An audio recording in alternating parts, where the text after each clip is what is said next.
Thank you for joining us for this podcast.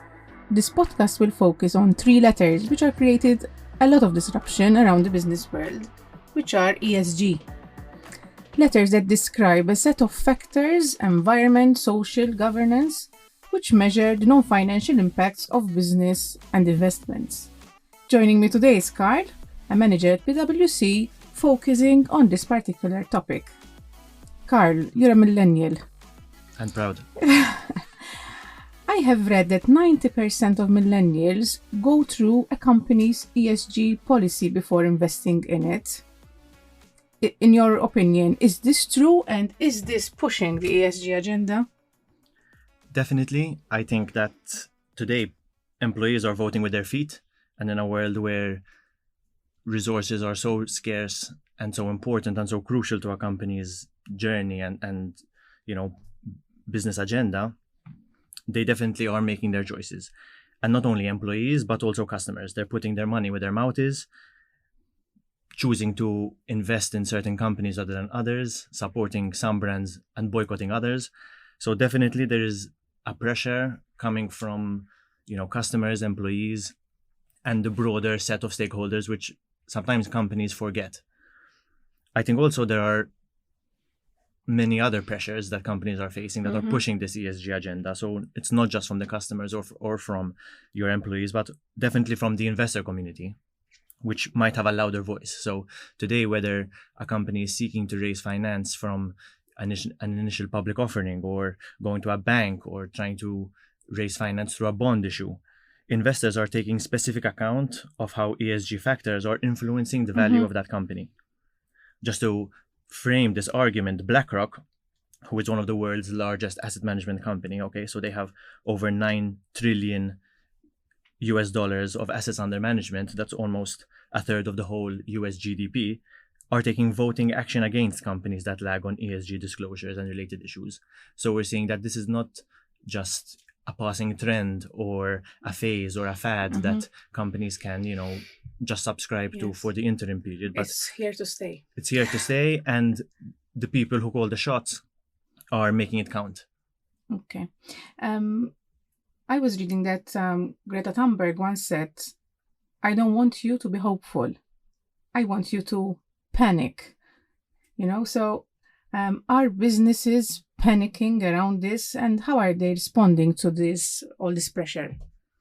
I definitely agree with what Greta said. We need to get that sense of urgency and that sense of panic.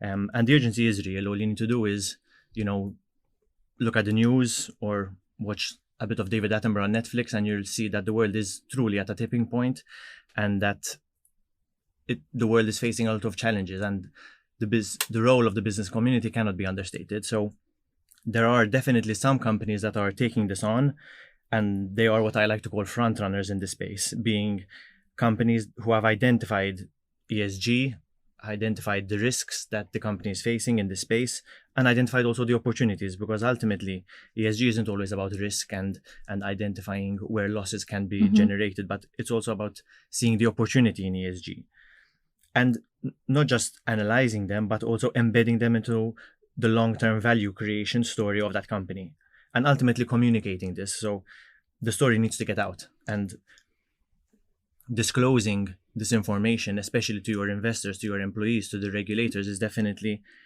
an important part. On the other hand, I think that not everyone's feeling the pressure. So in light of COVID, there are a lot of companies who are at the moment firefighting, who are just living day to day. And while this is definitely, a reality and definitely something important for some businesses, I think even for those companies, the longer term strategy needs to consider ESG. Some people tell me, this is just something extra, something more costly in a world where today, we need to save costs and make sure that we are sustainable and carrying out our business from day to day. But essentially, ESG is about the way that value can be created or destroyed. And I think the COVID pandemic has only brought the ESG and the urgency related to ESG at the fore.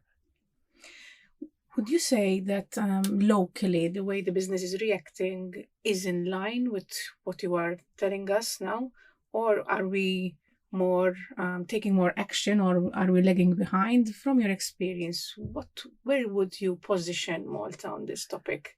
I think locally things are changing. So if you asked me that question a year or two ago, I would have said no, to be honest.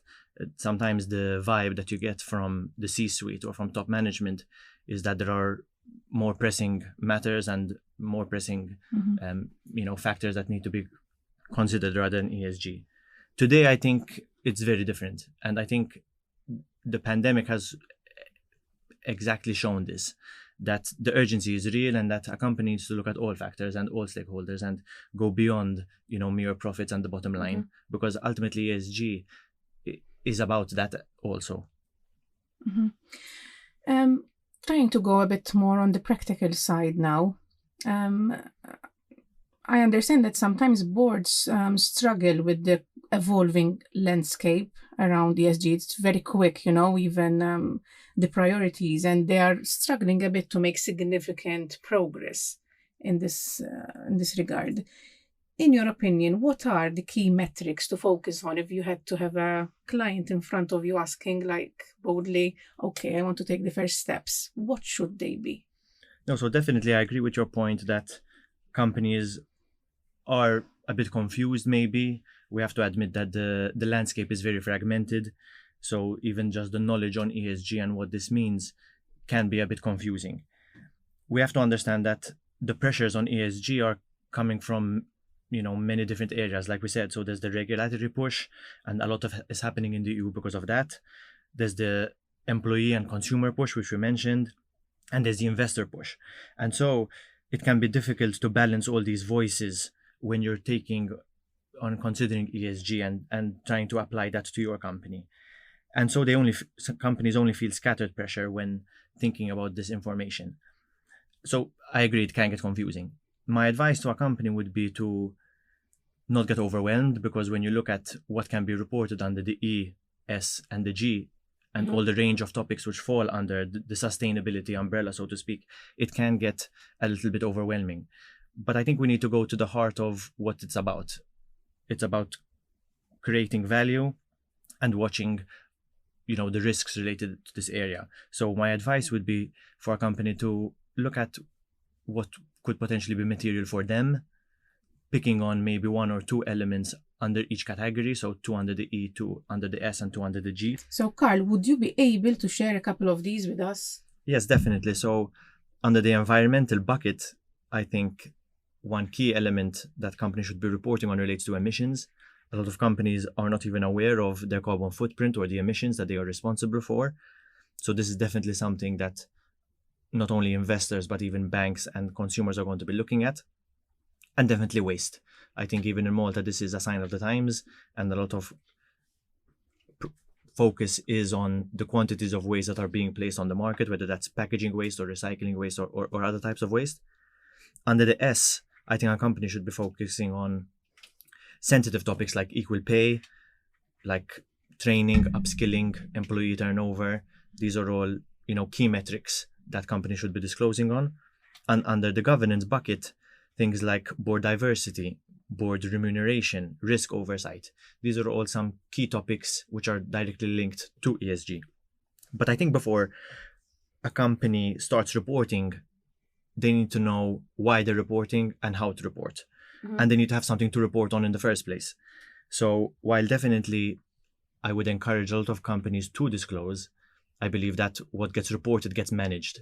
So if you're actually disclosing it, then you are probably incentivized to manage those numbers and to set targets to limit those.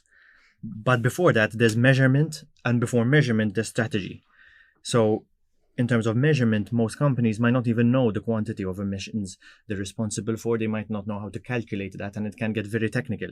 If we're speaking about waste, then the kilos of waste and the types of waste and whether these are hazardous or non-hazardous and whether they've been recycled or sent to landfill or exported. So all these, factors are definitely important before you get to reporting. What we found is that the devil is in the data, and compiling that data and setting up data owners and data structures is key to any company's sustainability journey. And before measurement, I believe there's strategy. So this goes to the core of why companies do business and why they're in the market. And so the real question that companies need to answer is, why are we reporting? Why are we embarking on this ESG journey? To what end? To whom are we reporting? And to link this with the company's purpose. Listening to you as a citizen now, I must say, I feel a bit, I must say, sad that sort of we needed like rules around, diversity, inclusion, equal pay. These should have been there. We don't need legislation around them. But at the same time, I think it's a massive opportunity to elevate, businesses and the way they operate. From what you see and from your experience, are businesses strictly abiding by what is required by law, or they are taking this opportunity to have a complete change in mindset, complete change and shift in their values? Yes, there is. And I think this goes back to the role of businesses.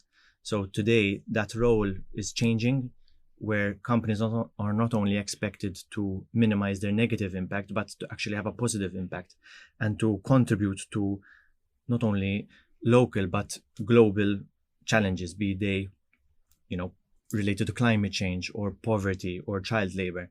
And so the scope of business has been extending. It's not only profit. Yes, profit is, essential, but it's so much more than that. The regulatory side can be a bit heavy, I must admit. So there's a lot of regulation, especially in Europe. So at the moment, the Commission is setting very ambitious climate law to limit greenhouse gas emissions by 55% by 2030 and to achieve climate neutrality by 2050. So this is placing a lot of pressure on businesses to meet those targets.